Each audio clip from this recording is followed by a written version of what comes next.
Hi, I'm IKEA, and for today's video I want to ramble on for a bit about the channel's anniversary, as it's been a year again, and in that year there's a lot of things that have happened, a lot of growth to the YouTube channel, and yeah, as with last year, we're gonna do a Q&A/AMA slash just ask me questions and I'll answer, and yeah, kind of looking forward to it as always.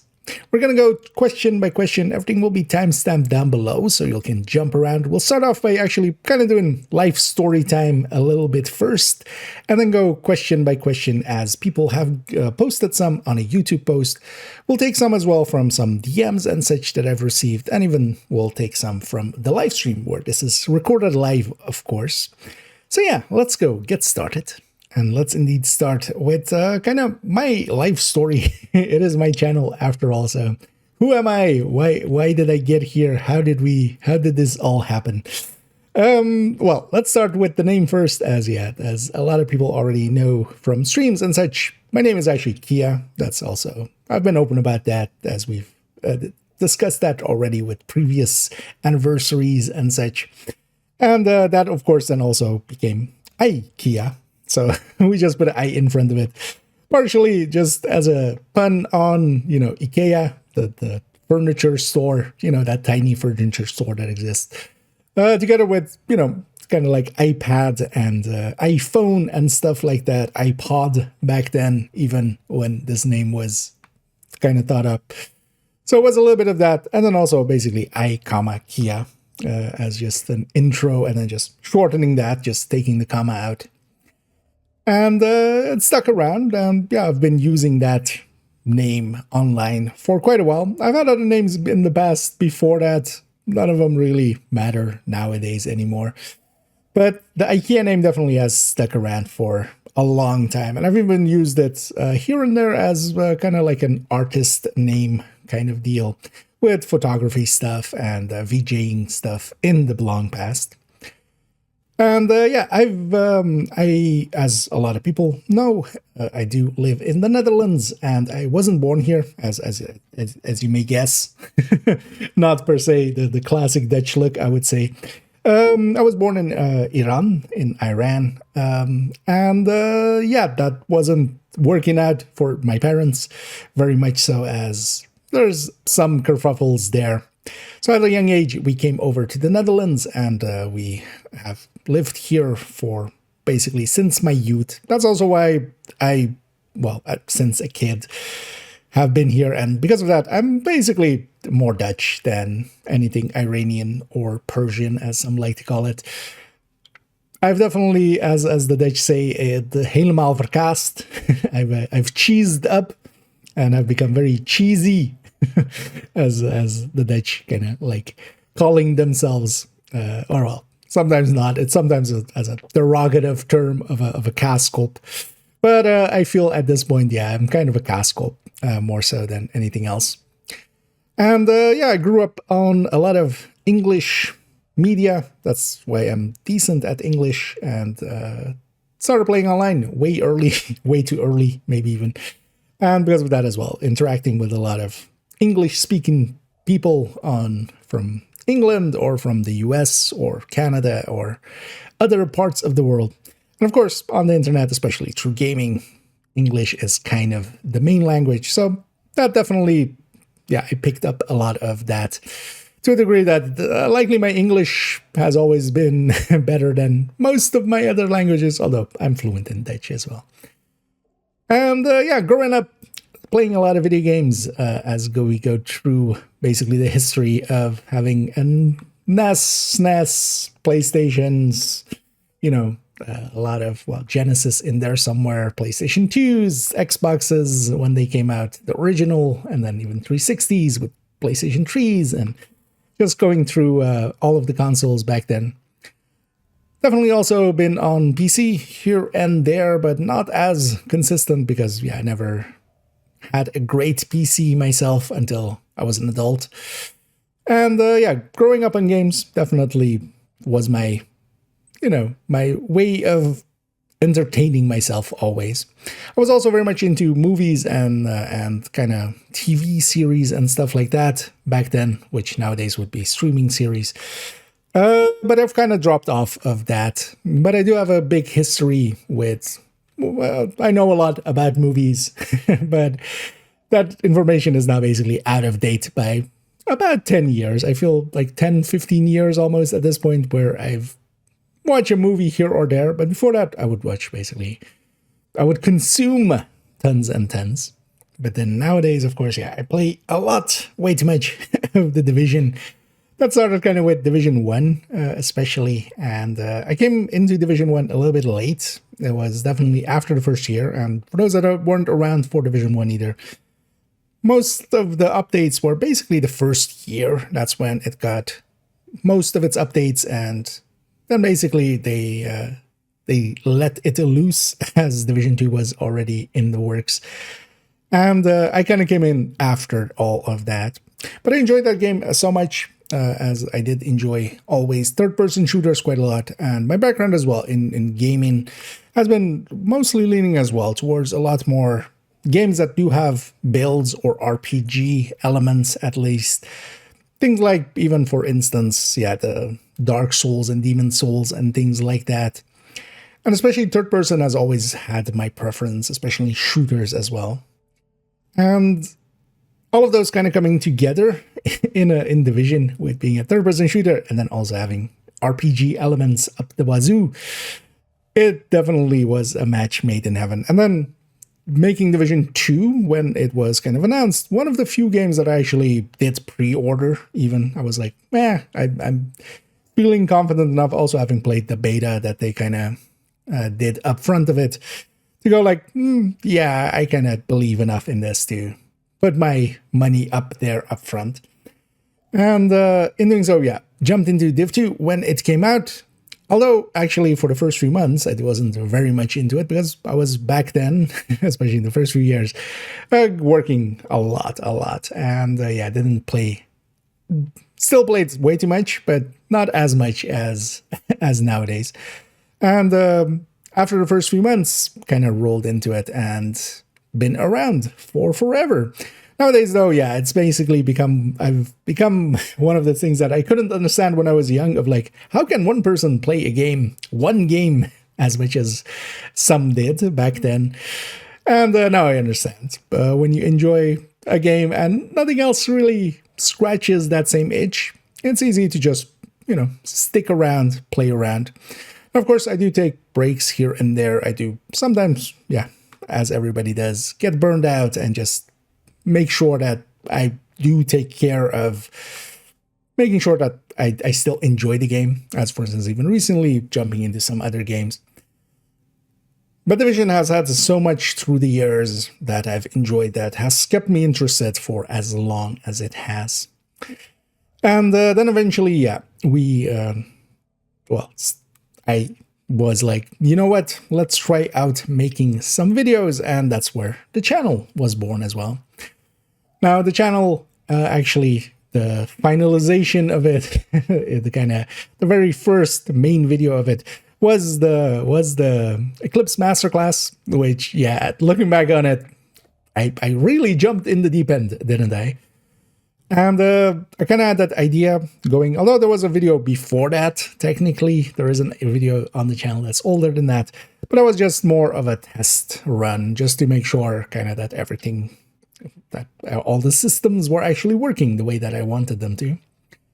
And if you go back and look at that very first video, it's kind of, for me, it's kind of impossible to do. It's very much a different IKEA almost, as I do hope that I've learned quite a lot coming through the years, and I definitely have.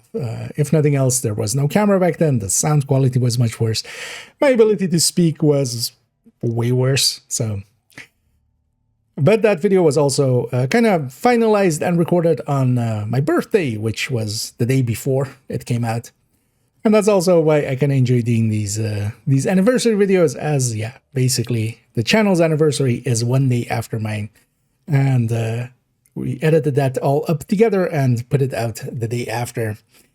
And ever since, yeah, I've been enjoying becoming an, even though I kind of dislike the term always of content creator, it kind of fits. Even though I'm not in it to create content, I'm hoping to be more, enjoying myself and educating others and trying to be helpful and useful, much more so than just the purpose of making content. So, and yeah, ever since we've been chipping away at this channel, and nowadays the channel's reached 11,000 subscribers, which I'm very much surprised by and very thankful for.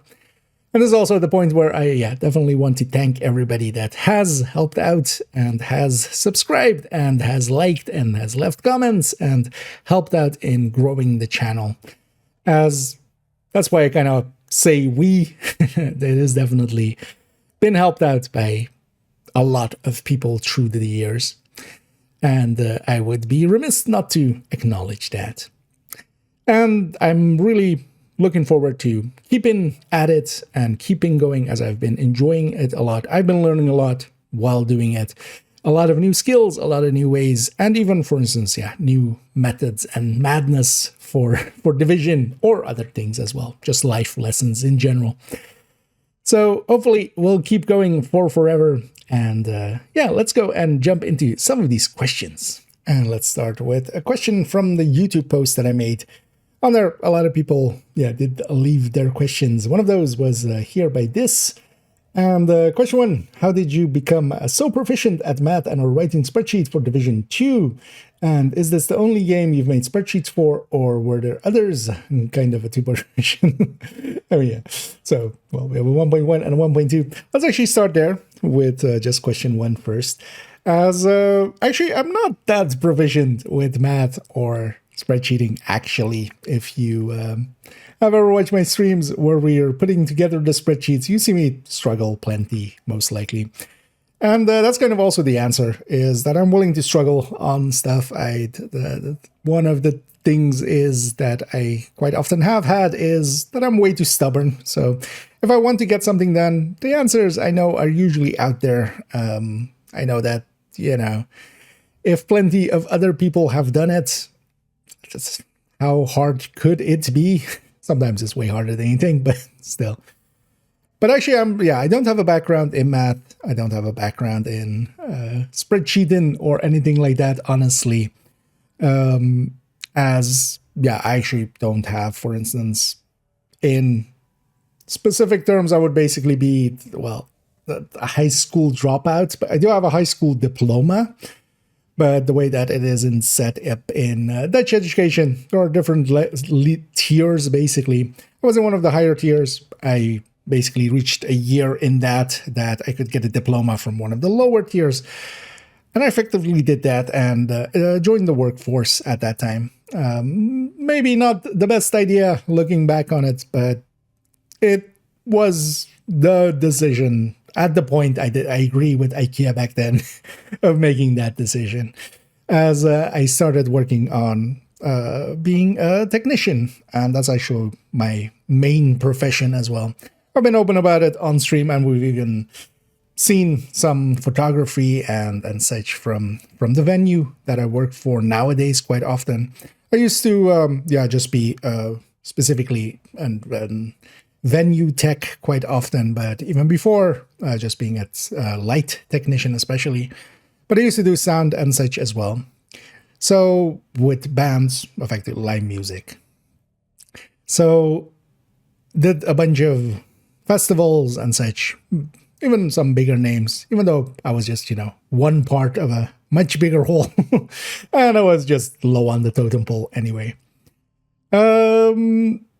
That definitely, though, is kind of with the same mindset. I've always been good at that technical side of things, just because I'm willing to sit there and go like, oh, how does this system exactly work?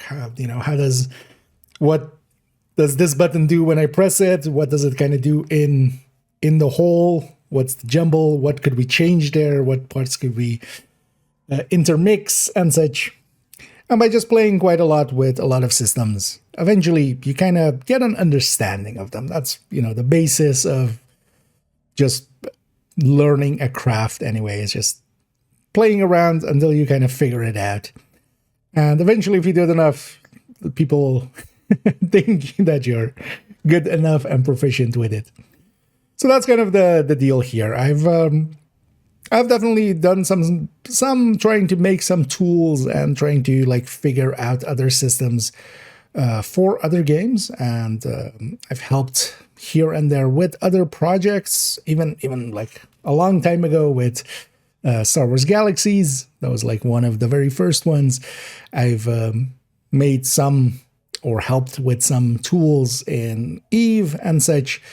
And mostly my contribution in those was always just figuring out how things worked and, you know, just going through the paces and trying to figure out, okay, so this is a separate pool from this pool.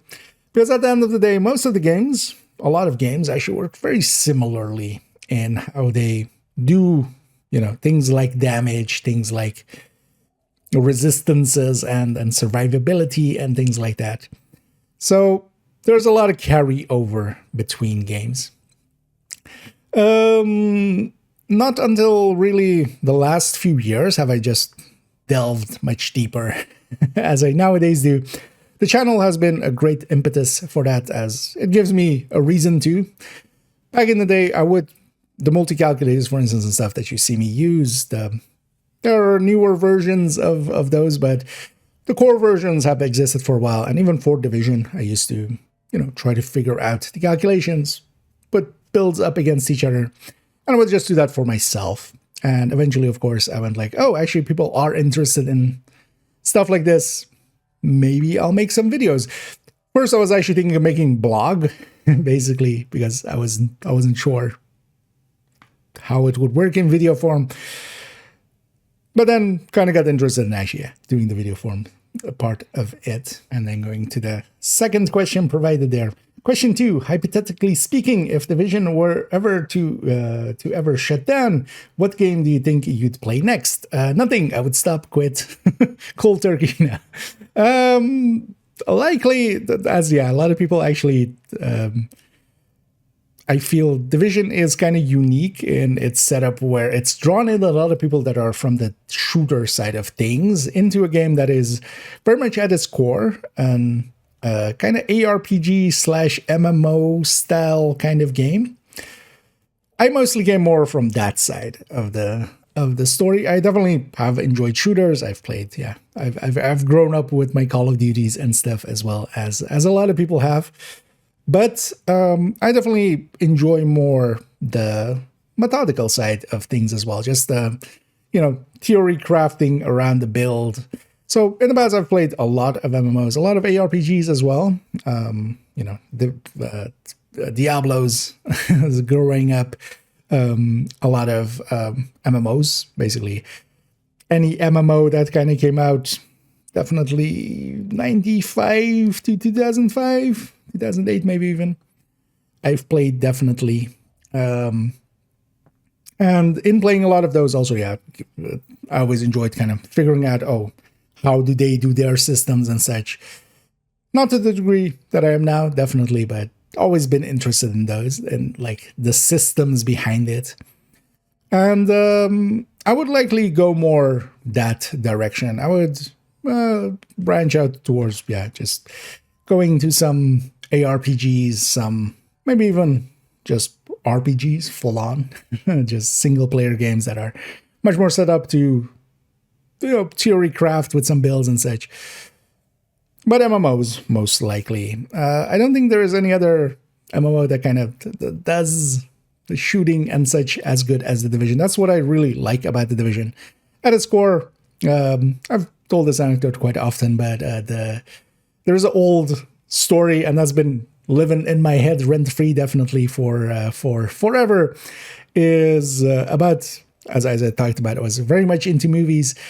There's an anecdote about The Matrix when it came out. The Matrix, it being very much a kind of cornerstone movie that really changed the landscape of filmmaking. Because before that, there was a lot of action movies. But what they would take, the Jean-Claude Van Damme's and Steven Seagal and, Arnie, and basically take somebody from, well, not per se Arnie, but the other two, just taking a person that knows action and then putting them as, you know, the head of the movie.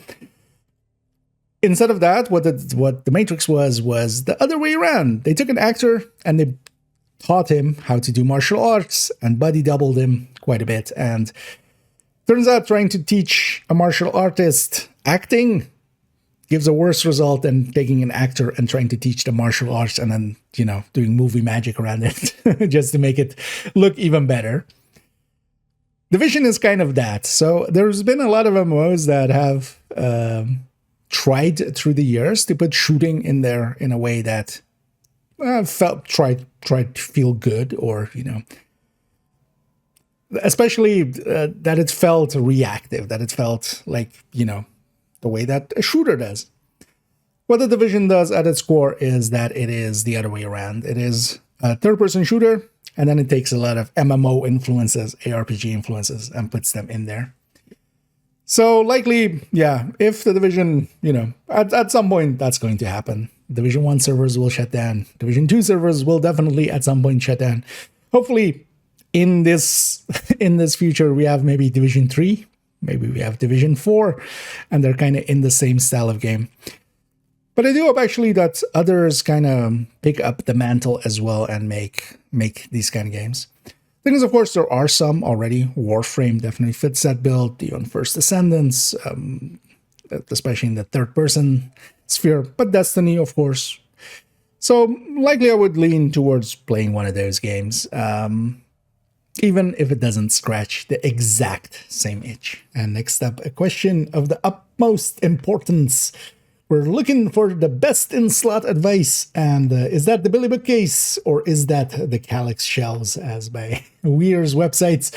As, yeah, what is the best in slot for slotting your books into? An important question, of course, that we need to find the answer to. Well, here on this, what is this name? It's pretty close, but yeah, I should maybe sue them at some point for stealing my name. We have, of course, this Billy bookcase, and we could, of course, also go with some Kallax shelves. The Kallax shelves are cheaper, but the Billy bookcase is billier. And of course, yeah, it really depends. The true question being asked here, actually, as I've deduced it, it is, are we better in, you know, do we enjoy Division 1 or Division 2? Because this is, of course, 6 pieces. That's classified. And then this is Division 2's, which is 4 pieces, which is just, you know, not classified. So, haha, I've seen through your question. Except, of course, yeah, both are good. And ¿Por qué no los dos? And also Division 3 is the real answer. But, yeah, between these two, of course, yeah, which one would I pick?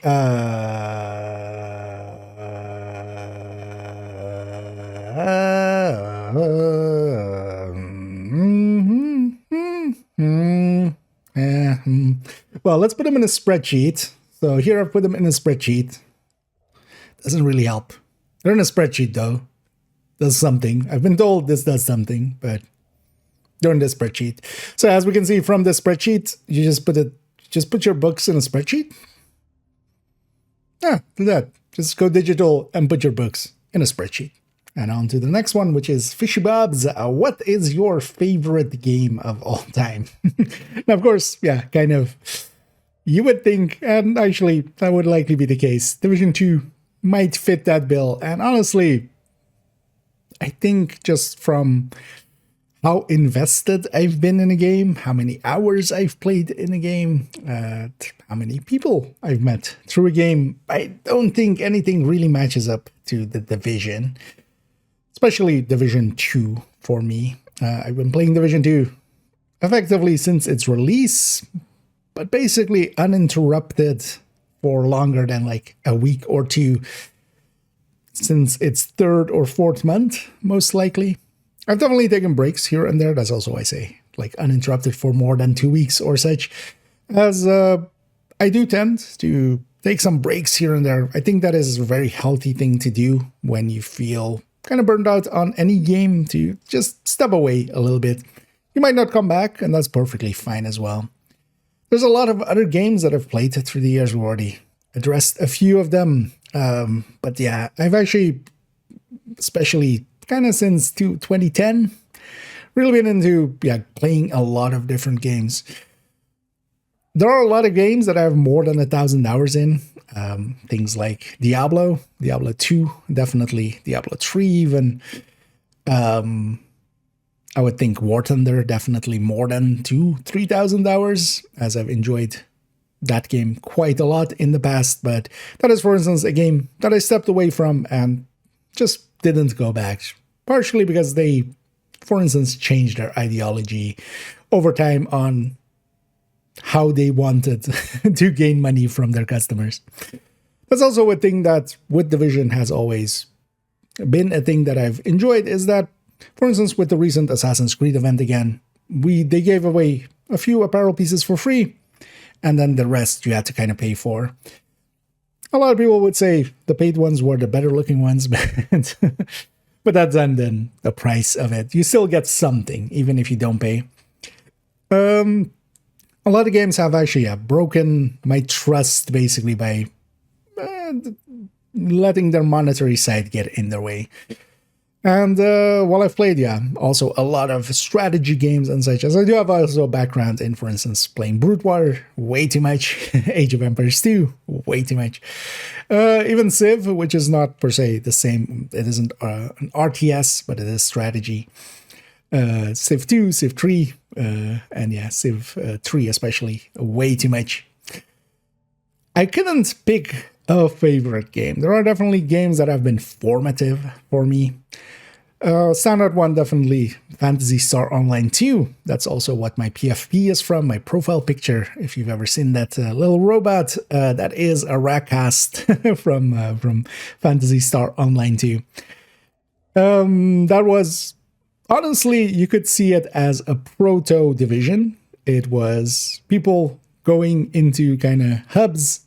You could make a group. I don't remember actually if it was 3-player or 4-player. I think it was 3, because this is early 2000s. And you would go out on missions, and there was gear, both gear that you equipped as gear and weapons. And some weapons were special in some way, that they could, have special abilities to freeze enemies or set them on fire. I would be very curious to see if anybody from the Div2 team or Div team ever played that game in the past. There are some language things from that game, like the design language of it, that kind of seemed to have trickled through a lot of other games, as it was definitely one of the early ones in that space, doing things the way that it was doing. And that definitely was a formative game. Star Wars Galaxies was a very formative game for me. It is a lot of nostalgia, but also a lot of systems that I enjoyed. It was also one of the first games where I learned of my love of not having classes. One of my pet peeves in a lot of games is classes. There's also a thing, as again, Division doesn't do, where the classes are basically our gear sets. We can swap them out. The character itself is just the character, and then the gear is the thing that kind of makes things happen. All of those kind of things, through the years, I feel I've picked up, and just eventually Division came along and tagged a lot of those boxes for me. And I could not really give a different answer than Division 2. But along the way, a lot of other games have held my attention and held my heart for quite some time. And no regrets about any of them, as well as any of those things as well. Some games I've stepped away, from maybe not in the best light, maybe being burned out on them and being angry at the game and such. But honestly, all of them have been formative, and you kind of need the good and the bads and everything together to make you the person that you are right now. And then up next, we have what would you do to improve rifles in Division 2? And they wish us a happy birthday and some happy anniversaries as well. And thank you first off very much for that. And rifles in Division 2 are definitely not in a great place. They could use a buff. Partially, one of the things is we don't end up engaging at the ranges that rifles seem to be set up for. The category as a whole seems to be set up for to just be a lot better than most other things, especially between like the 30 to 60 meter range. But we don't engage that much in those kind of ranges. And then the second stat definitely could use a little bit of a buff. Honestly, I could see some of the more higher up rifles actually needing to be ahead of ARs, just because of the ease of use of ARs. Giving them full auto as they did really did help quite a lot. Even as somebody that did enjoy clicking with them, now not having to do so definitely makes a difference and makes it also much more viable to use, because back then as well, however you click, even when you macro it, you're not going to get the full RPM out of a weapon. So at least now we can get the full RPM out, so we can get the full DPS out of it. And from a balancing perspective, definitely that second stat could use a buff, effectively, as they do seem to be balanced around their base DPSs being kind of in line with what you would kind of, well, it's kind of hard to say intended because we don't know their intentions, right? But it seems to be intended that the rifles are a little bit below ARs and they have a much better optimal range. They do have a much better optimal range, but their damage loss is too big. And partially, it seems to be that, yeah, that second stat really gets in the way. When SMGs have 21 crit chance, why do rifles have 17 crit damage? When ARs have 21 health damage, yeah, then 17 crit damage is almost a joke. Now, of course, that part doesn't per se need to be changed, but it seems to be balanced before that stat is kind of included into the mix. I feel if that stat was, honestly, 42 crit damage would help, but also would hinder a little bit, because now we're pushing up crit damage even higher, and that's one of the most popular stats that we already are going to use. So maybe changing it to something else. What that something else would be, I could not. I mean, you could go a lot of ways. You know, you could even take the same as putting maybe half DTH, half DTA or something on it, or a split stat or something special. A part of it, I feel, is also because rifles are a new class, basically, in Division 2. They did not exist in Division 1. A lot of people forget that. The rifle category in Division 2 is actually made up of a lot of mostly MMRs from what were called MMRs in Division 1, because, for instance, the classic M1A, the SIGs, all of those were actually MMRs. And a few ARs, like the Light 104, like the LVOC, a few SMGs, actually, even. The USB was an SMG in Division 1. So it pulled from a bunch of different classes. And I don't feel they ever really gave it a good place. Mostly also, yeah, because we don't just fight at those kind of ranges. There are places that rifles do make a lot of sense, actually. There are marauder fights that, honestly, rifles can outdo most other things just because of optimal range that they can have. But then the thing is also, nowadays, with the improved mods that we have, so can LMGs, for instance, and still have DTOC and crit chance, basically, there as their stats. And they just outperform them. Balancing wise, yeah, I would think actually they would need to be at their output, at their build level output, they would need to be ahead of ARs to kind of fit that bill, as their handling is just always going to be a little bit in the way. Or you could change that, of course, but then they lose their identity, because there are already basically now, especially with that being full auto, they're basically just worse ARs for a lot of them, with worse handling, with a much higher kick to them. So you could just re-look at it and just maybe disperse that whole category back into some of the other spaces. One of the things also is that, yeah, a lot of the gear sets that we kind of care about, strikers and such, really don't pair well with rifles, to a degree that, yeah, a lot of people were taking to using tipping skills with it, even though I feel Umbra and Negotiator are much better choices for rifles. Now that we have Coco actually works really well with rifles, and having a rifle as a secondary definitely isn't a bad choice, especially for longer ranges. But you do give up a little bit of damage in comparison to a lot of other stuff, and their handling just is painful. There's a lot of ways you could rebalance them. I think that second stat really could take a looking at, and honestly at this point as well, their handling could be brought down or brought, to be a lot more handleable than they were when they were semi-auto and we weren't actually firing them at their RPM. So there's a lot of ways they could improve them, and hopefully they will sometimes in the future. And next we go with Sector 7G, who's asking two questions here.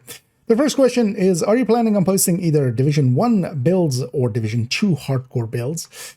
Let's start with that hardcore builds first. I'm actually planning on, in the build collection, to maybe make a folder for hardcore builds. Thing is though that, honestly, hardcore builds are, as a style, not that dissimilar, at least for me, from just running tech tanks, but then just taking out the tech of that part and just keeping effectively a memento and the same blue cores amount, taking strikers generally, but taking the revive hive, effectively just swapping out that revive hive in for the artificer hive. That's been my go-to setup for especially solo play there. And then for group play, I just take 2 more blues or 3 more blues on a striker, and maybe with a palisade piece in there. Nowadays though, generally, the exotics are kind of too good and just going obliterate, so I don't have an palisade chest there to, for instance, go obliterate striker with palisade chest and then overdogs, of course, and that would be kind of too valuable to lose even if I had it. But yeah, generally just sticking some blues in there. I do want to make a folder though and just actually have that. I was thinking somewhere in the future, but yeah, future, way in the future most likely. To maybe do a hardcore guide, kind of explaining what the differences are, because that also wouldn't per se need to be very in-depth, not as much as, for instance, the descent guide or the countdown guide, because we can talk about, we don't need to talk about a lot of things. It would just be the differences and just to explain for people. And maybe with that also then putting some recommended builds for it there. So yeah. In the future, maybe. The thing is also for myself, I've kind of fallen out of love a little bit with hardcore, and that comes and goes.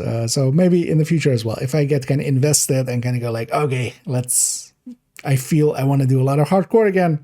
Because in my case as well, my main account has all 4 character slots filled up. I don't have a hardcore there. So it's only on my second account where I care a little bit less about it. And I've already, for instance, I had a goal of getting to SHE level 1000. I've done that already a long time ago, and kind of ran out of goals there. So maybe in the future, I'm hoping maybe the survival, or no, not the survival, but the realism mode, they're going to give us a character slot for that. Maybe they forget to make it unique to that. Maybe I can have for a little bit a hardcore main account, and that would give me some incentive to, for instance, play it. On Division 1 builds, I don't think... I've sometimes thought about doing maybe a build showcase there. I'm not sure the interest is per se there, especially with my audience, right? Like, there is still that, like... Whenever I have made in the past already some content about Division 1, for instance, making the DPS tables there and such, or just, just in general talking about it. There doesn't seem to be much viewership for that. I'm kind of okay with that as well. Like, I don't mind making videos that don't see the highest view counts, generally for me as well. Whenever I put out my guides, for instance, or such, they aren't the most viewed videos. That's usually the build showcases and such. But to me, they're the much more important videos. With Division 1, though, there's already a lot of people that kind of cater to that. And of course, as well, there isn't changes there. It's kind of a solved, it's already a solved enigma, basically. So I was thinking at some point maybe making just a build showcase in Division 1, also just to kind of showcase Division 1 to people. And maybe the anniversary might be a good moment for that. I definitely am going to make likely a video for Division 1 around the anniversary season, kind of that Division 1 guide from a Division 2 player, basically just like if you already understand Division 2, these are, you know, the basic things you need to understand about Division 1 if you want to go play it. I think that would be a valuable thing.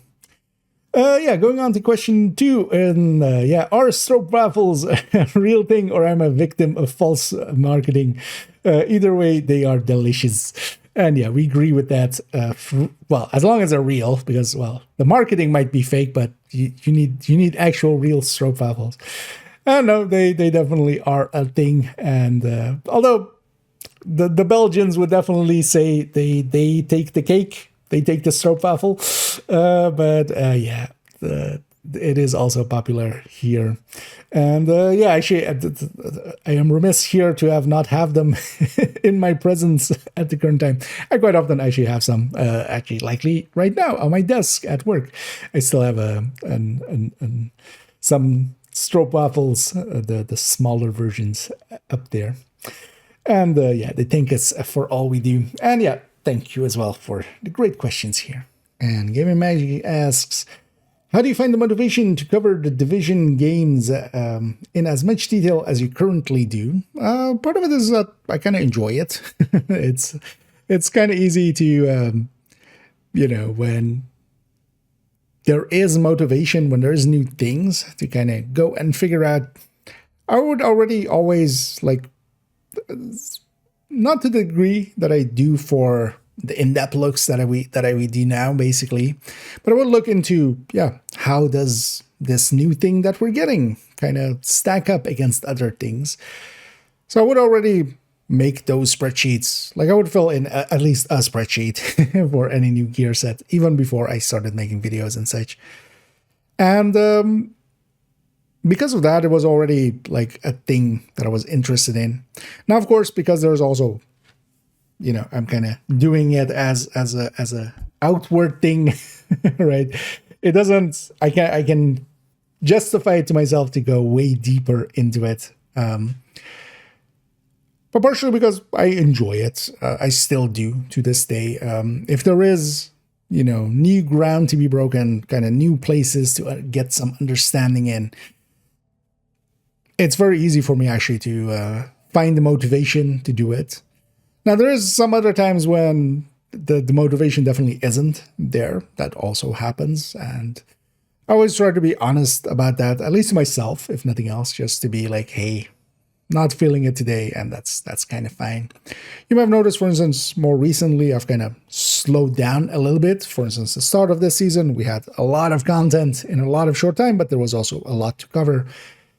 And I'm kind of slowing down a little bit here, as I definitely do feel a little bit more burnt out, but also kind of trying to keep the energy in there by, for instance, these last few weeks I've been playing different games and kind of getting to miss Division again, so that when the climax mission comes around that I, you know, ready to hop back in with kind of fresh energy.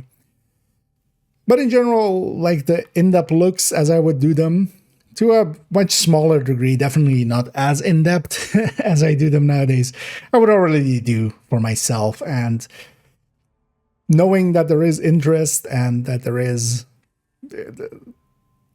a place for it there, and you know, people are kind of waiting for some of those things to come out, definitely motivates and makes me enjoy doing that, because at the end of the day, if we're being honest, there is absolutely no reason to kind of in-depth look into a game as deeply as I sometimes do. But sometimes you don't need a reason. Why climb a mountain, right? It's not like there is a pot of gold at the top. Sometimes you just do things because they're enjoyable and because it feels good. It just, you know, it makes you feel good. And in the cases of Division, yeah, or, well, any game that I'm kind of this level interested in, going into it, trying to figure out its systems and such, I will always enjoy that, most likely. So as long as new stuff comes out, my motivation is actually a given, almost. Just to understand how the new things work, how they stack up against old things, and of course, here and there as well, we get rebalances and such. If at some point Division, for instance, gets the treatment of, for instance, Division 1, where, hey, they go like, we're going to now go work on Div3. There is no new gear sets, builds, stuff like that coming in. This is kind of it. And, maybe there's a gap. Motivation would there be a little bit harder. And of course, as well, the motivation for me, as for instance, is much more harder as well for guide writing and such. I find myself quite often, as the descent guide took forever, kind of hard to keep the motivation there. Mostly because, yeah, it does take a lot of work, and I'm not always up for that mood. I, of course, have my actual day job to sometimes do. But when it comes to, yeah, in-depth looking, new things, yeah, that part is, at least for me, quite easy. And then we go to Master Hitman here, who asks first, what made you start streaming, making videos on the Division? So those were two separate things starting out for me. I first started making some videos about the Division that, as the anniversary kind of makes here. Yeah, that was 3 years ago, basically. And there was a little bit of an impetus about that. We might actually have a future question here that will go into it. But I was trying to actually refute somebody else. That was the original idea behind it, starting out. And then so I was like, this is a little mean-spirited and maybe, not the best first foot forward. Let's maybe put a different first foot forward and then maybe we throw a kick or a knee. Not maybe as the first thing. So I kind of pivoted on that, and then yeah, I just made the master class on Eclipse first, and then kind of started doing some videos there after. Not with a cadence that I now have, basically, where we try to like hit at least a video per week, if nothing else, and most of the time multiple videos a week. So that's when the channel kind of started. That summer of it, I was kind of, I always did watch here and there sometimes streams, and mostly the streams that I watched or enjoy watching, back then actually mostly in VOD form. I would actually not watch live stream or watch their VODs. But experts in games, experts in, for instance, different style of games.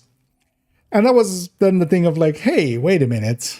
I'm actually, well, I still to this day, I would not call myself an expert in the Division, because what the fuck does that mean? But I know some things, as a famous man once said in Game of Thrones, I drink and I know things. Well, I don't drink, but I know some things. So I was like, you know what? Let's maybe give it a try, if nothing else. And then I find myself enjoying it. That became, a thing to do here and there on some evenings. And eventually it became a thing of, hey, I enjoy spending my evenings this way. And along the way, meeting people as well. I'm very much an introvert at it, which is not the kind of person that usually does make, YouTube channels or start streaming or such. But I kind of rolled into it and kind of just kept going from there. The streaming was much more accidental. It was much more just, hey, let's give this a try. And definitely the thing with streaming is also it isn't as easy as it would seem, especially that starting out. For anybody maybe interested in starting streaming, it is a lot about just putting a consistency in there and just making a schedule and keeping to it and just streaming, not needed. It's not needed every day or something, but having a schedule so people can kind of expect when you are on, even though that I, for instance, quite often break my own schedule a little bit, but I kind of have a schedule of like, well, nowadays, every evening. Sometimes I start early, sometimes I start a little bit later, but every evening I'm kind of there, except when I'm working. And keeping at it, because I remember my first few streams, it being basically, 2, 3, 4 viewers, 5 viewers, maybe. But at least there were people that, well, I was lucky, and that already, of course, had a little bit of presence, so that drew a few people in that would also be interested in just interacting and such. So, and then growing it out, just keeping at it and just growing it out. And it can be very demotivating sometimes, starting out of just like, oh, you know, I've had streams where there were 0, where the view count was 0. And yeah, that can be very demotivating, but then just keeping at it. And then also, of course, you get better at it. Not just you as well, for instance, nowadays, you know, that if you go back to my earliest videos and such, the video quality, well, first of all, there was no face cam, but then even the early face cams were horrendous. My speaking ability definitely has improved through the years. The amount of ahs and ums, as I just had there, is quite reduced, right? Like it is not as severe as it used to be. And that's definitely come from just keeping at it. And then moving on to question 2 there.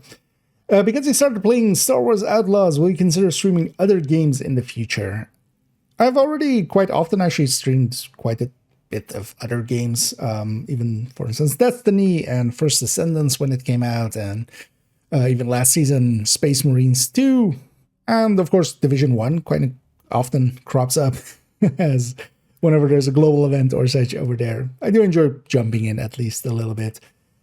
Off stream as well, I've been always playing a lot of different games because I do always keep a game basically that I kind of play alongside of Division and just also off stream. One thing I found myself quite often is that I do want to just play most of my Division time to be on stream so that, you know, outside of sometimes doing some cleanup stuff or just kind of doing some build change stuff, because that kind of stuff, well, it could be interesting for on stream. I kind of enjoy just doing it by myself so I can try stuff out much more quickly and much more dirtily without, you know, an audience there to maybe infer things that I maybe not intending to. So outside of that, I just tend to play Division 2 a lot on stream. And yeah, recently I have been playing, for instance, Outlaws. And with a lot of those other games, I'm not per se intending to make videos on them or such.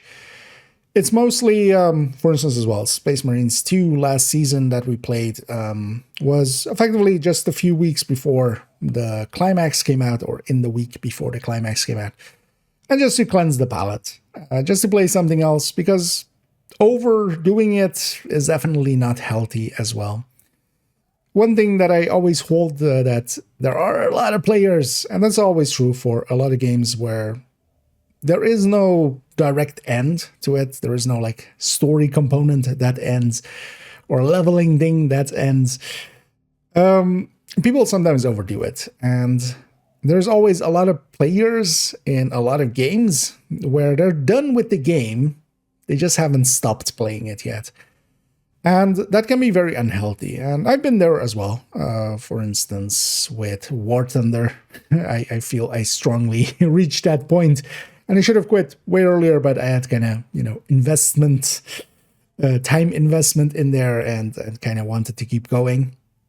But I'm happy in the end that I kind of gave up on it. And nowadays I enjoy going back here and there and just, you know, kind of visiting on vacation.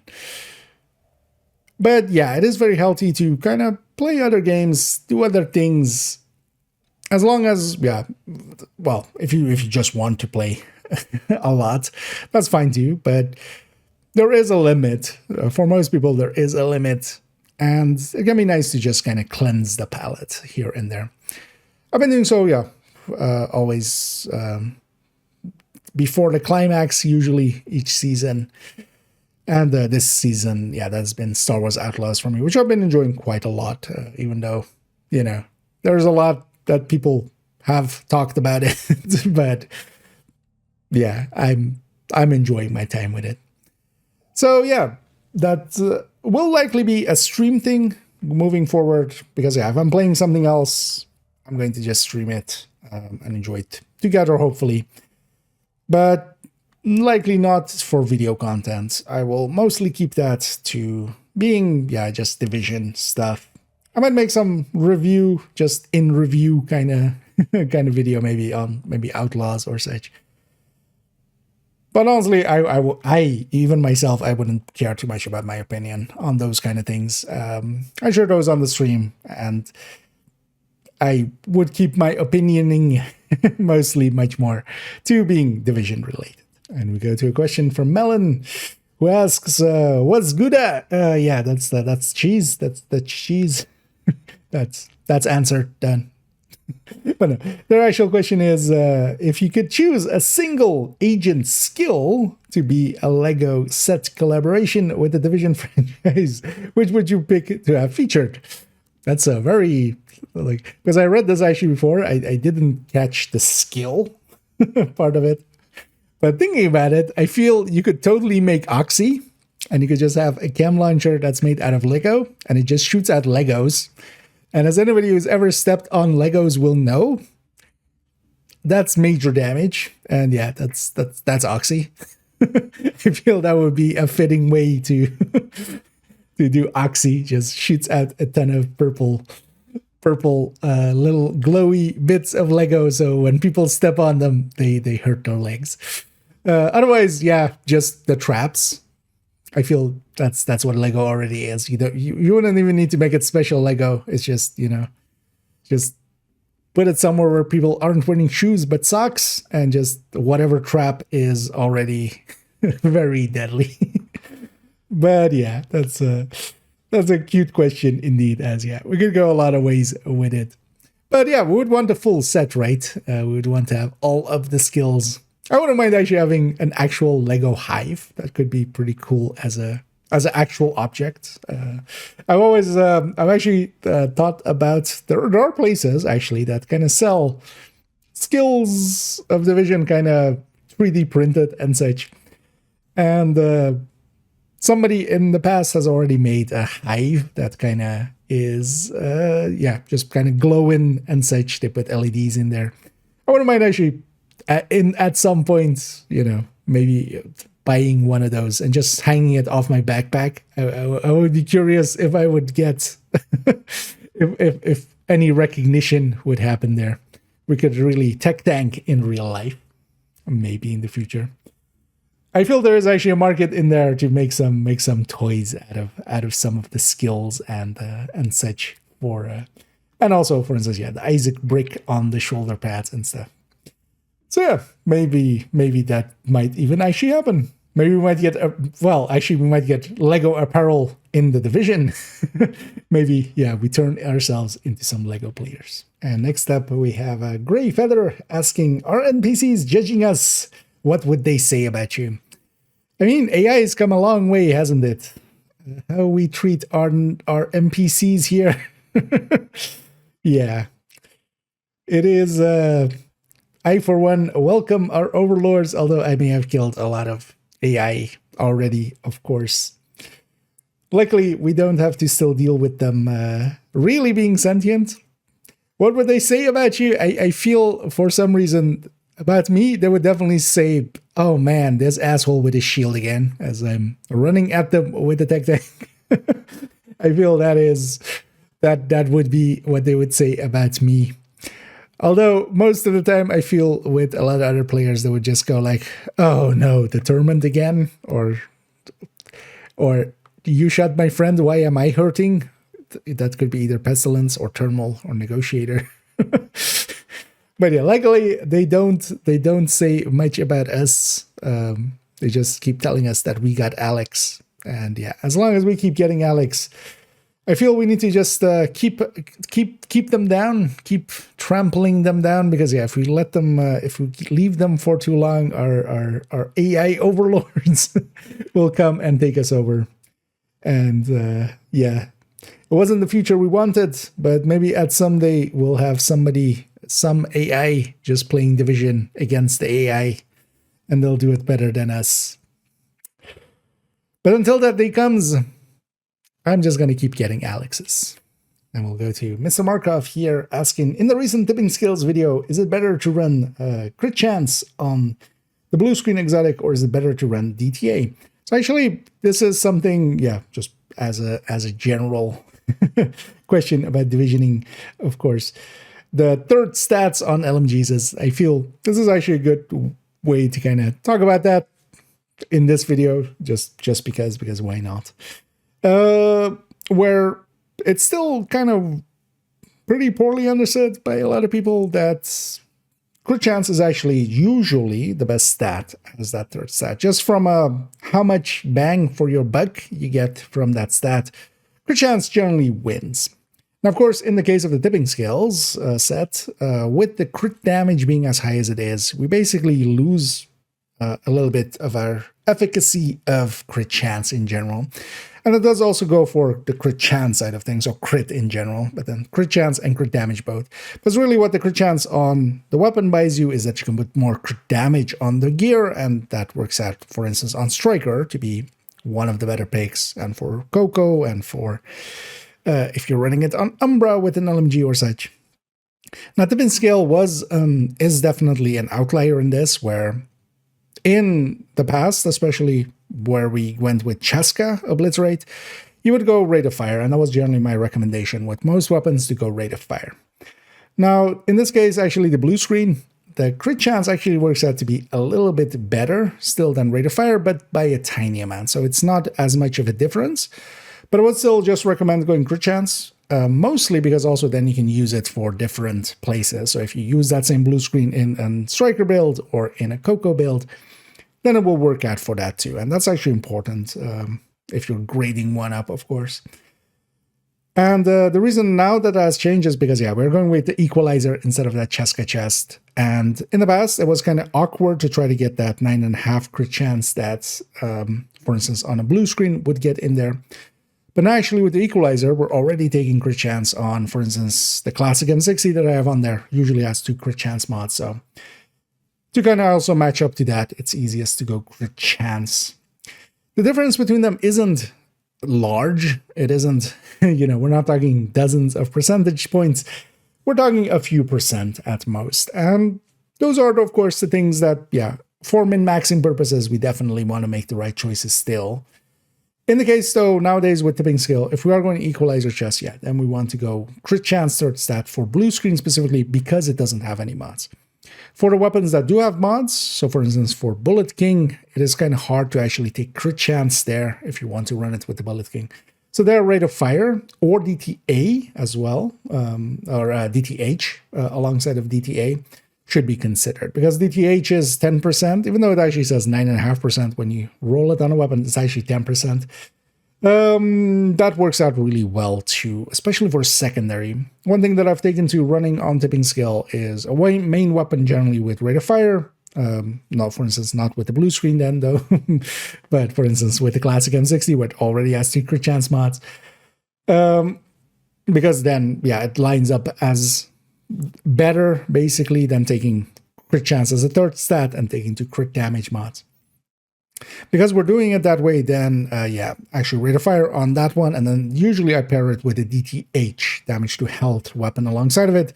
And then we use that DTH weapon if I'm not using tipping scale, or if I'm not using Tinkerer, of course, alongside of it. Then we will use that secondary for when there's a lot of H around, for instance, mini or warhounds or heavies or such, and we'll use it against them. So in the case of the blue screen specifically, it is actually a crit chance just to match up with that LMG of the main LMG having 2 crit chance mods. And then going to Julie Shadowtunes asking here, hello, I remember you mentioned you are from Iran. Any thoughts about the current situation?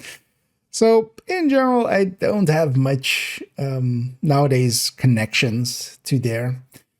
And I haven't been following it too much, a little bit here and there, snippets. From what I've heard so far, it's going hopefully in a better direction. And it is going to be, I am kind of curious and interested to see what happens there in the future. But honestly, I'm not too attached to Iran, basically, in my day-to-day life. And I've kind of have peace with that as well. In the past, I've had quite often of like, oh, maybe I should know more of my heritage. Maybe I should know more from, where I came from.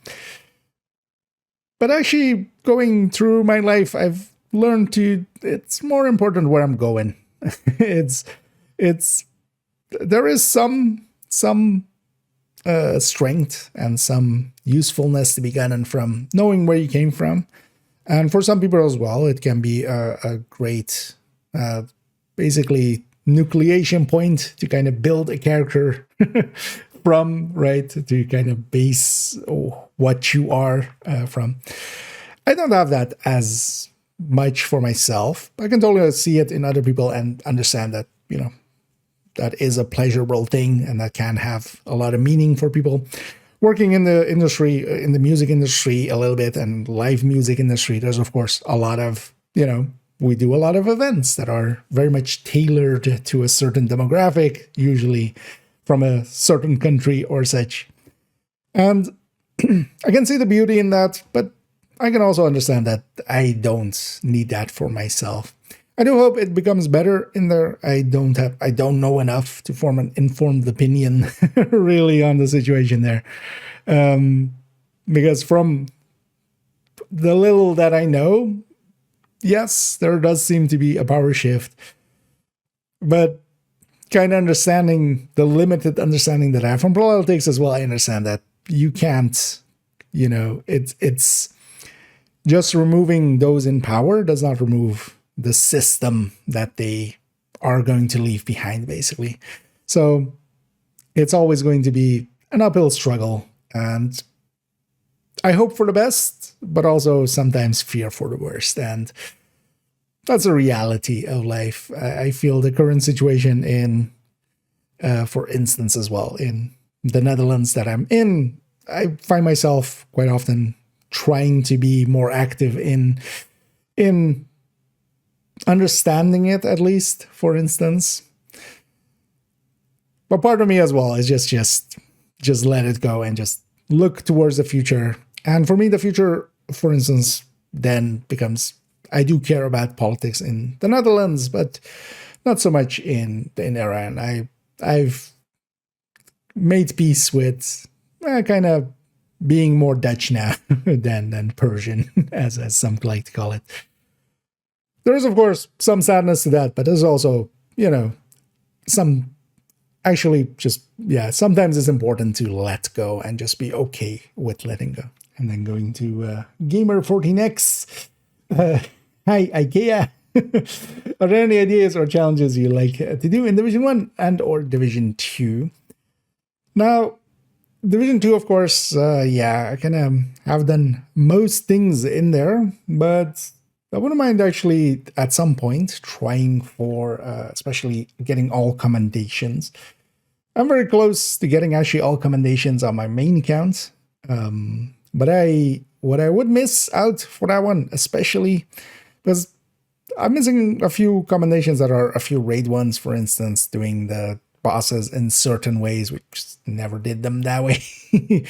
And they wouldn't be too hard, as those are all kind of the teams. I could go and join teams that very much know how to do them. But the one that I couldn't really get on my main account, just because I have all 4 character slots filled in and I don't have a hardcore there currently, is the hardcore raid distinction. Because I actually do have the other hardcore ones, including the Gear Score 500 one that they removed. I did that in year 1, back when that was, introduced basically. But I'm kind of hoping actually maybe, as we said earlier, with the season, the upcoming season, where they will give us, for the realism mode, they will give us an extra character slot. I hope they've already said specifically, just to make clear, they've said specifically that is only for the realism mode character. I hope they maybe mess up and forget to make it so that you could just make a hardcore there. I would love to get that and maybe, go for all commendations. At some points, I've even considered maybe deleting a character, making enough space in the stash, basically putting our little builds in there, deleting the character, getting hardcore going, leveling up there, and then, getting the commendation basically, and then when we lose the hardcore, we go back to a normal character. The amount of time and such that would take is a little bit more than I'm willing to invest into it now. But maybe actually, as we kind of discussed, hey, what do we do when when the Division servers go down? Maybe I go for that at some point, and we just delete a character and make a spot. In Division 1, I kind of have everything that I'm after. There's still a lot of recommendations, for instance, that I could do. I haven't actually even done all incursions there, especially the one, I always forget which one it is, that isn't tied to any global event. That one I still need to do, for instance. And I've been enjoying recently, so one of the things that I did when the Survive Fest was happening is on second account, I actually bought Division 1 there, so I actually own Division 1 now there too. And leveling up a fresh account has been quite enjoyable. I've noticed that I've enjoyed that quite a lot. I've always have. As I'm also at some point planning a fourth account, even in Division 2, just to have a fresh start and see how it is for new players now. Because even my third account that I'm basically now not playing at all is, expertise 30, has library completely filled in and has everything that they could want. And it's actually enjoyable to kind of have a fresh start where you don't have all that. And, where you build all that up. That's also why I'm kind of sad that we never got seasonal characters. I was actually in favor of seasonal characters. I know a lot of people weren't, and I'm sure a lot of people there went, what? But I would have been the target demographic for that. Now, that didn't come to pass. Sadly, we didn't even really get to see what it would have been, as the vitriol around it was very severe. And I can totally understand them giving up on it and it's going like, not a hill worth dying on. But yeah, that I still wonder sometimes what that would have meant. But the thing is, as well, for myself, I do quite often set self-imposed challenges and stuff. That's what the purple builds are. That is what the 511 build is. Getting them together and then also going and doing stuff with them. I find self-imposed challenges are quite often a lot of fun, effectively. Just for the challenge of it, trying to do the heroic missions with, especially for instance, the Brooklyn heroic missions with the purple build is actually sometimes a little frustrating, but a challenge that once you overcome it, you also come out the other way with a lot more understanding and such. Because you really have to understand the mission at that point, and you have to have a really good understanding of how to run a full red that doesn't have to damage, because normally on a full red, you have all the damage that you would want anyway, and you would just blow through the mission very easily. So I do quite often just come up for challenges for myself. If nothing else as well, just, getting new builds together, build ideas, and just going and farming them up. Those will there's always a bunch rolling around in my head. And once in a while, we just pick a few and just go and do them. And going on to a question by, I'm going to go with Guardian. What are thoughts that YouTube streamers, some of them have actually and actively made a more unintelligent community by having outdated starts, but I'm going to guess strats, freaky builds, and selective video clipping, all for content views or in their pure arrogance? This is a common thing, of course, in a lot of places. The willingness of some people to speak when they trying to speak with some authority when they really have not earned any authority within a subject matter is the basically, I feel, the meme of this century so far. This is, of course, not just division problem. This is an all-round problem of people being ignorant and being proud of it. That to me has always been, honestly, one of the worst traits of a person when they if they show that. As somebody who really does believe in the scientific method and the strengths of those kind of systems and why it is set up that way to kind of remove human bias from the equation, to then see it being maligned the way that is happening nowadays. And yeah, it is, of course, way beyond the scope of of what I'm willing to like go into today. But the thing is, yeah, there's definitely a lot of bad information out there in the division side of things. That was also one of the things that I wanted when I started the channel, is to give a counter voice, to give a voice of, try to give a voice of reason, and then try to as well adhere to some principles to make it at least, you know, try to make as little mistakes as I can, not try to base too much on bad opinions, and try to always be sure that if pressed on opinion, that, or any opinion that I show, that if pressed on it, I have an answer for that. And also always be willing to just not have that opinion anymore.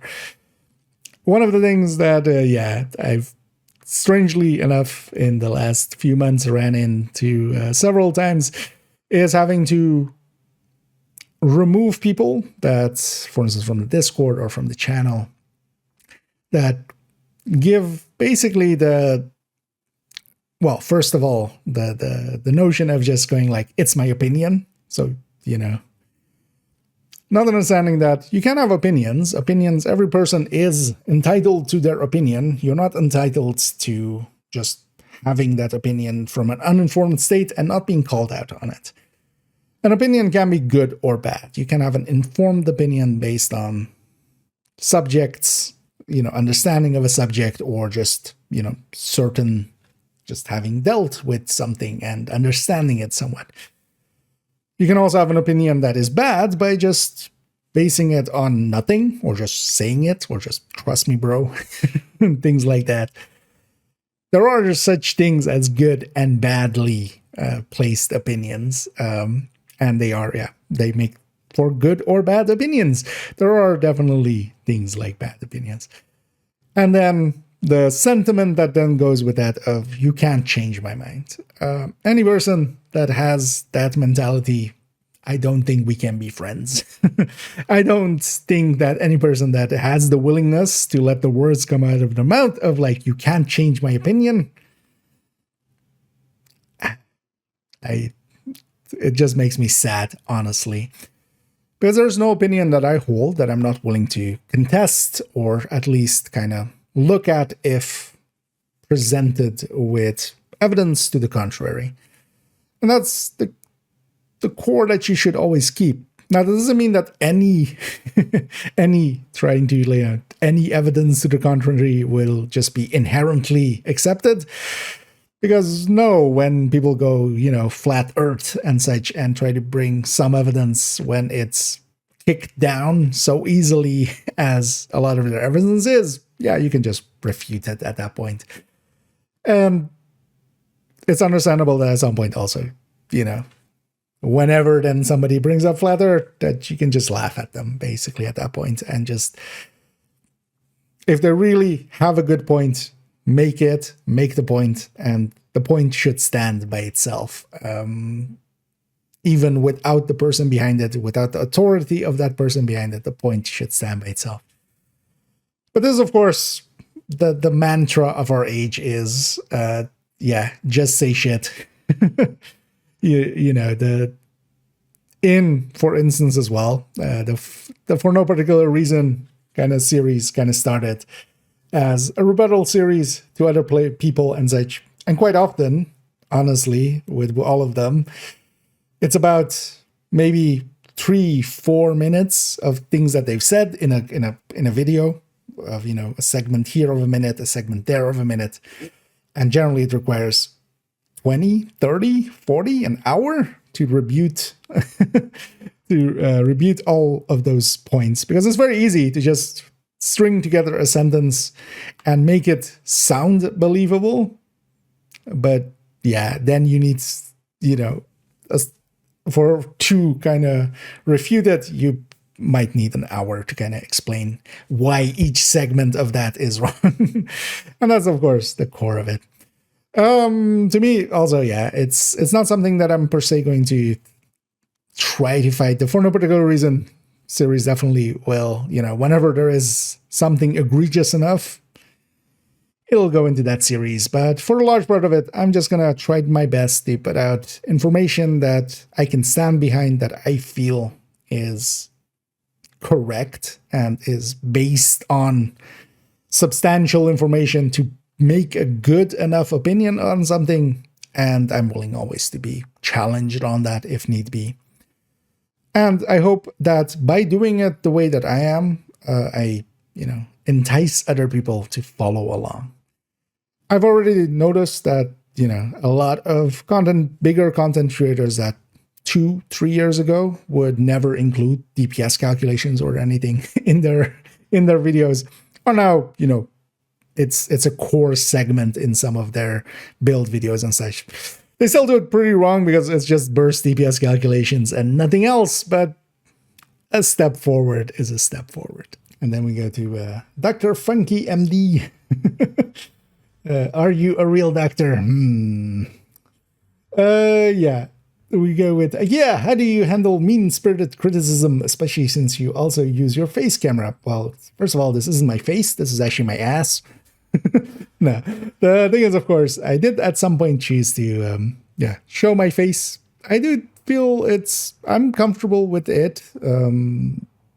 I can also understand a lot of people not being comfortable with that ever at all. Especially if you are of the other gender. The thing is, though, that I kind of found that important. And through the years, I've gotten a lot of mean-spirited stuff, or especially if people kind of disagree in some way, the obvious place to attack is there. The thing that I've always had is I've had a past of being somewhat bullyish, somewhat of a troll.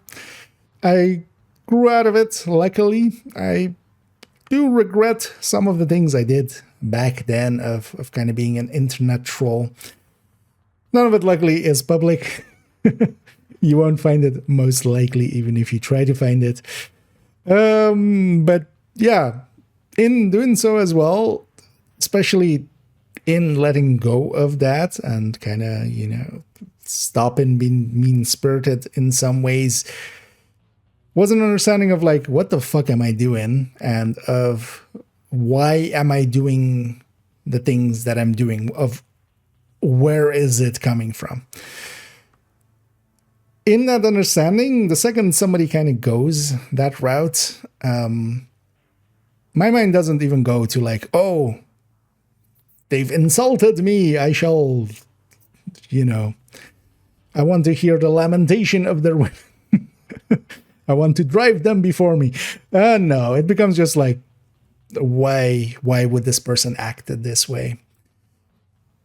And the second it becomes that, it's very easy, having been on that side of it, to kind of pinpoint and find where the insecurity on their end is coming from. Of course, I've had some bickering with some that we've kind of discussed on the channel.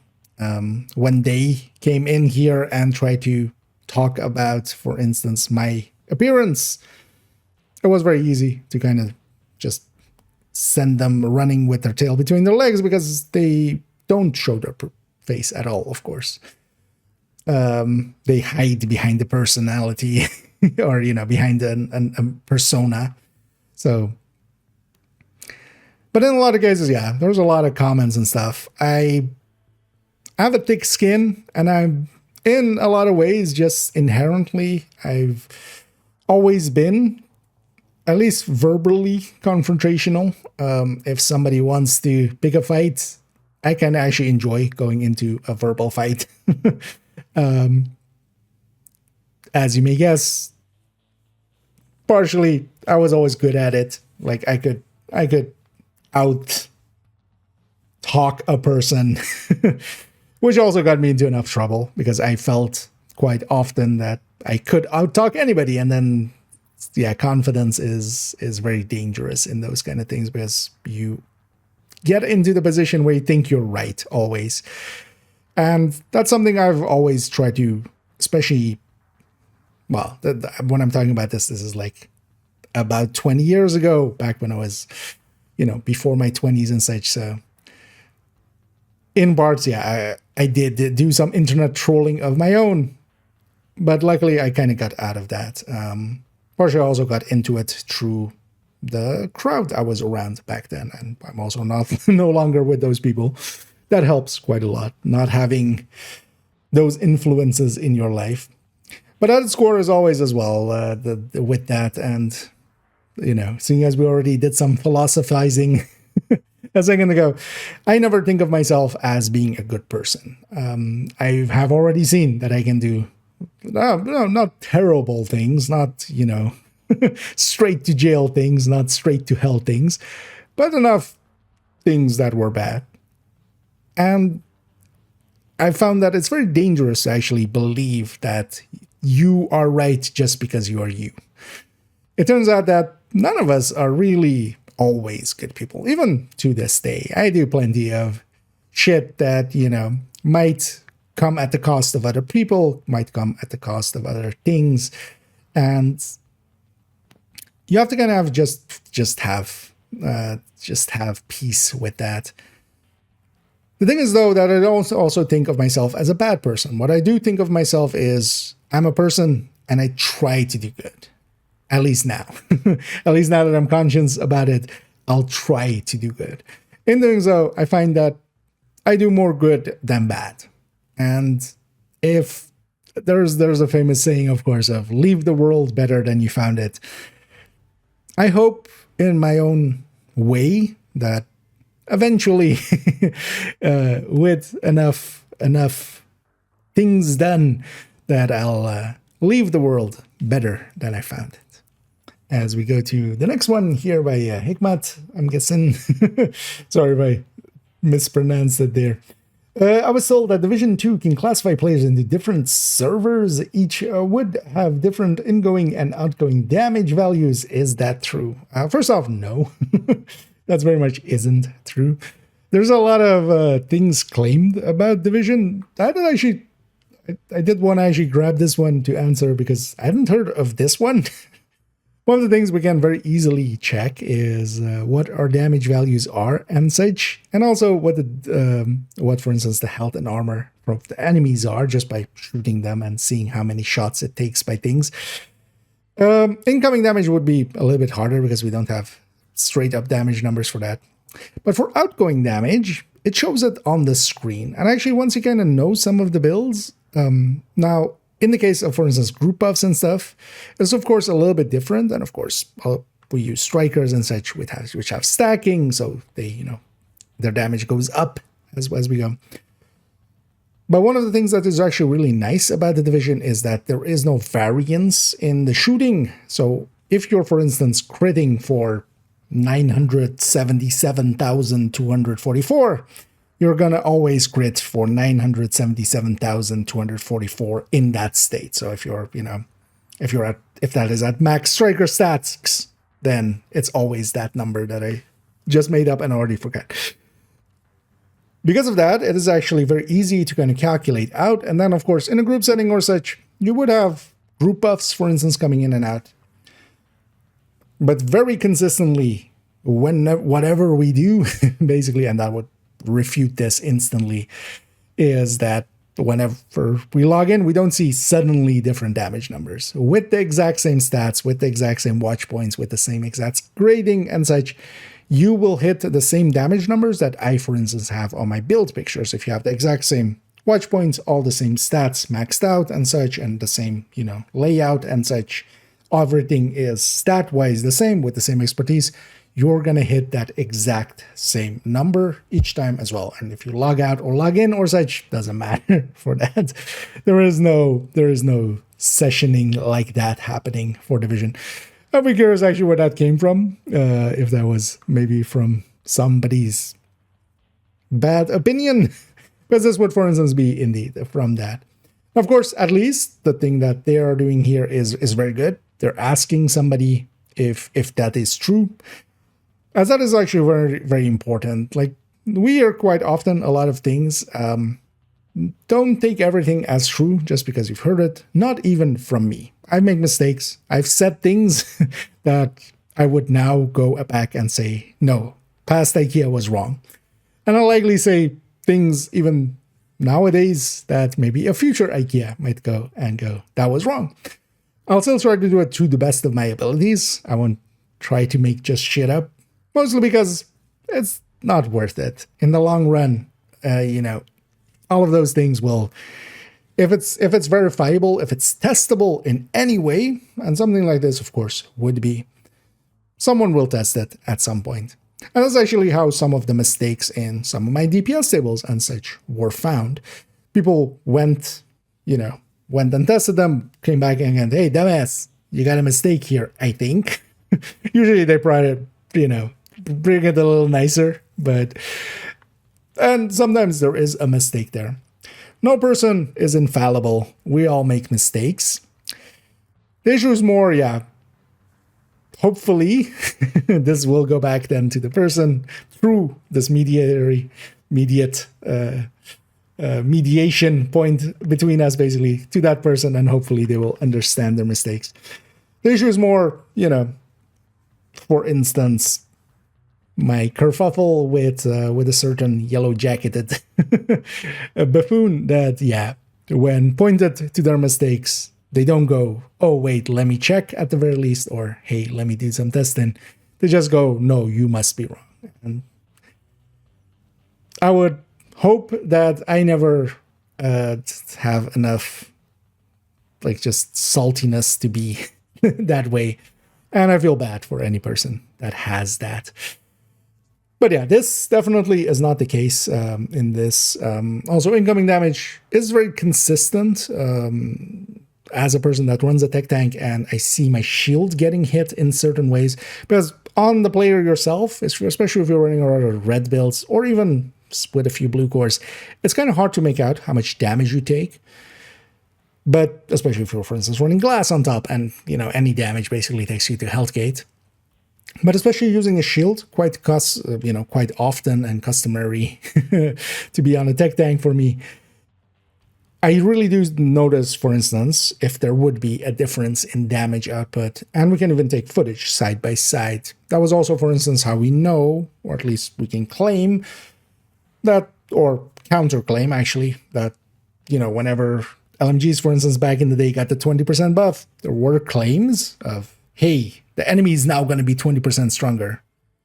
But if I take a side-by-side of a stream before and a stream after getting shot by an LMG, an outcast LMG, and I basically see the bar go in the same exact, we can basically overlay the two, and it's basically the exact same drop-off.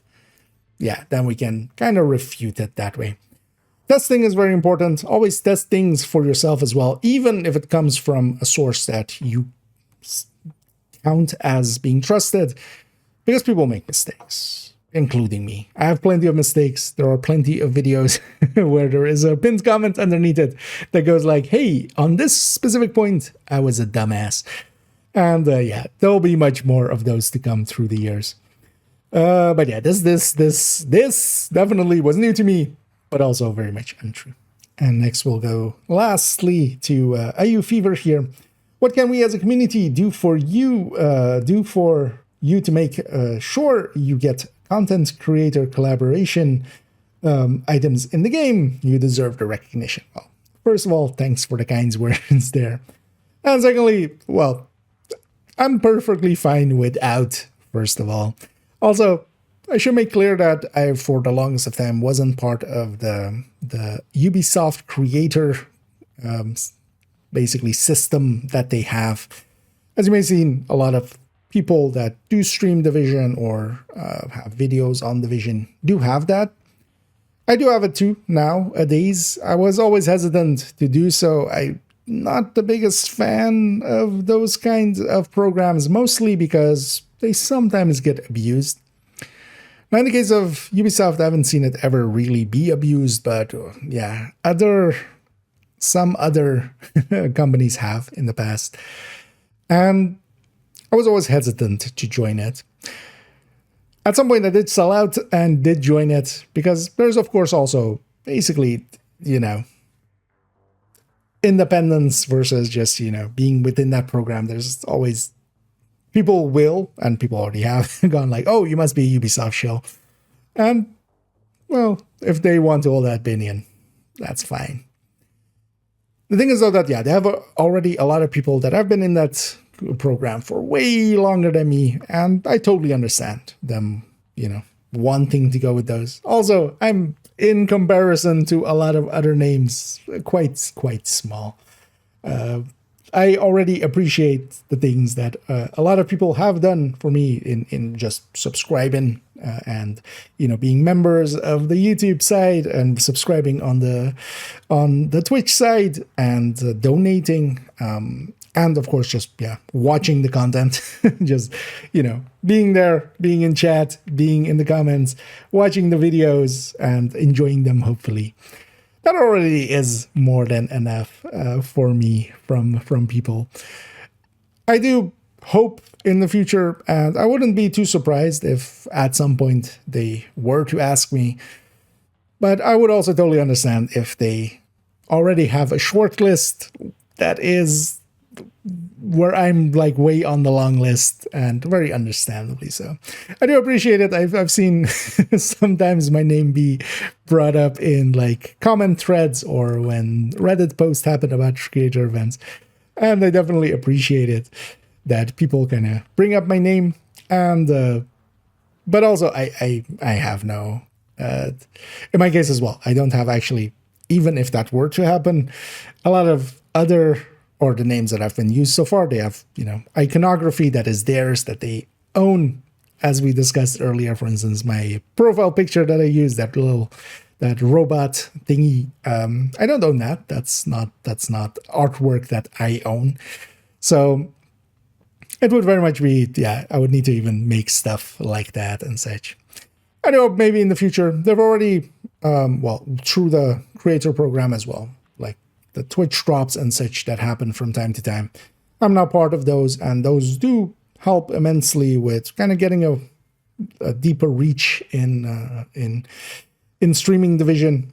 But also, even they gave me some codes to give away when the Scarecrow came out. So, for instance, even that, and they went out of their way actually to pick not the regular names they would normally pick, and just pick some names that were also, you know, what I would be, a smaller streamer and such. Because of course, I always, and I very much understand that, I'm already in a niche game, and then I will always consider the things that I make all even more niche within a niche space. Because not everybody is up or interested for a 2-hour in-depth look. And that's of course also fine. I'm not up for 2-hour in-depth looks into a lot of other games either. And for me, in Division, I'm interested enough in it and enjoy it enough. And also, you know, that's the content that I would like to make. At a score, always it was video-wise and such. I want to make what I would watch. And in a lot of other games, for a lot of other games, I do watch that kind of stuff. Just very in-depth content that goes into it and tries to lay everything out. So I'm hoping that I'm making what I would watch if I wasn't me already, because I can't really watch my own content. It's easy to kind of hate your own voice, kind of. But yeah, hopefully in the future we'll see that. I already appreciate all that everybody does for me, so that don't feel the need to go out of your way to do more than you're already doing. But I definitely appreciate the sentiment. And with that, we come to the rambling end of this rambling talk, going over a lot of the questions sent in by people. We did skip a few. I hope people don't mind, as yeah, it's already getting quite long, and I do have to end it somewhere. And I hope everybody enjoyed my answering here and learned a little bit of me and the channel and its history. It was kind of fun going through these. I definitely enjoyed some of the deeper ones and some of the sillier ones, just getting to riff on them. And we'll do this again next year, of course, as this year already we've reached the 3rd anniversary of the channel, really. I'm definitely seeing a 4th, a 5th, and a 6th in the future. As so far, I've always enjoyed making this content. Not always to the same degree. There's definitely been lulls, and you may have noticed them as well, even recently. I'm kind of looking forward to coming seasons, as we'll go into, of course, an anniversary season coming up. I'm even likely going to make some special things for then.